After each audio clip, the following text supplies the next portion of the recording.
Genesis 30. When Rachel saw that she was not bearing Jacob any children, she became jealous of her sister. So she said to Jacob, "Give me children, or I'll die." Jacob became angry with her and said, "Am I in the place of God? Who has kept you from having children?" Then she said, "Here is Bilhah, my servant. Sleep with her, so that she can bear children for me, and I too can build a family through her." So she gave him her servant Bilhah as a wife. Jacob slept with her, and she became pregnant and bore him a son. Then Rachel said, "God has vindicated me. He has listened to my plea and given me a son." Because of this she named him Dan. Rachel's servant Bilhah conceived again and bore Jacob a second son. Then Rachel said, "I have had a great struggle with my sister, and I have won."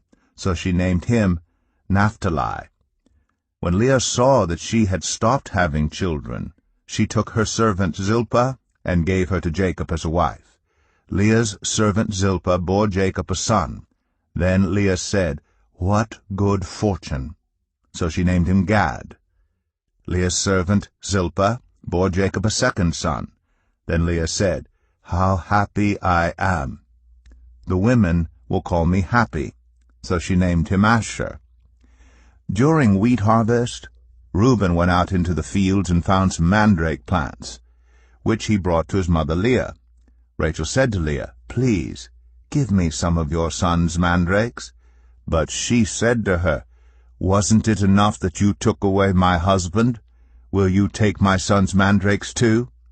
"Very well," Rachel said, "he can sleep with you tonight, in return for your son's mandrakes." So when Jacob came in from the fields that evening, Leah went out to meet him. "You must sleep with me," she said.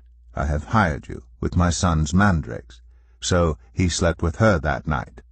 God listened to Leah, and she became pregnant and bore Jacob a fifth son. Then Leah said, "God has rewarded me for giving my servant to my husband." So she named him Issachar. Leah conceived again and bore Jacob a sixth son. Then Leah said, "God has presented me with a precious gift. This time my husband will treat me with honor, because I have borne him 6 sons." So she named him Zebulun. Sometime later she gave birth to a daughter and named her Dinah. Then God remembered Rachel. He listened to her and enabled her to conceive.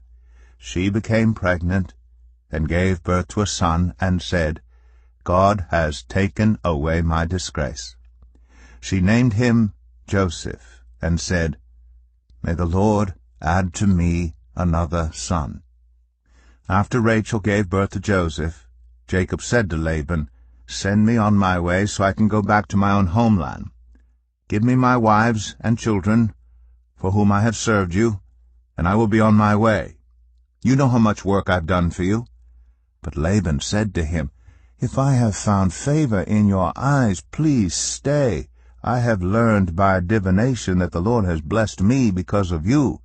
He added, "Name your wages, and I will pay them." Jacob said to him, "You know how I have worked for you, and how your livestock has fared under my care. The little you had before I came has increased greatly, and the Lord has blessed you wherever I have been. But now, when may I do something for my own household?" "What shall I give you?" he asked. "Don't give me anything," Jacob replied. "But if you will do this one thing for me, I will go on tending your flocks and watching over them.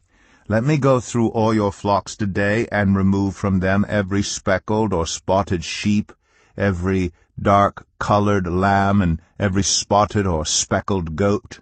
They will be my wages. And my honesty will testify for me in the future whenever you check on the wages you have paid me. Any goat in my possession that is not speckled or spotted, or any lamb that is not dark-colored, will be considered stolen." "Agreed," said Laban. "Let it be as you have said." That same day he removed all the male goats that were streaked or spotted, and all the speckled or spotted female goats, all that had white on them, and all the dark-colored lambs, and he placed them in the care of his sons. Then he put a 3-day journey between himself and Jacob, while Jacob continued to tend the rest of Laban's flocks. Jacob, however, took fresh-cut branches from poplar, almond, and plane trees, and made white stripes on them by peeling the bark and exposing the white inner wood of the branches. Then he placed the peeled branches in all the watering troughs, so that they would be directly in front of the flocks when they came to drink. When the flocks were in heat and came to drink, they mated in front of the branches, and they bore young that were streaked or speckled or spotted. Jacob set apart the young of the flock by themselves, but made the rest face the streaked and dark-colored animals that belonged to Laban. Thus he made separate flocks for himself, and did not put them with Laban's animals. Whenever the stronger females were in heat, Jacob would place the branches in the troughs in front of the animals, so that they would mate near the branches. But if the animals were weak, he would not place them there. So the weak animals went to Laban, and the strong ones to Jacob.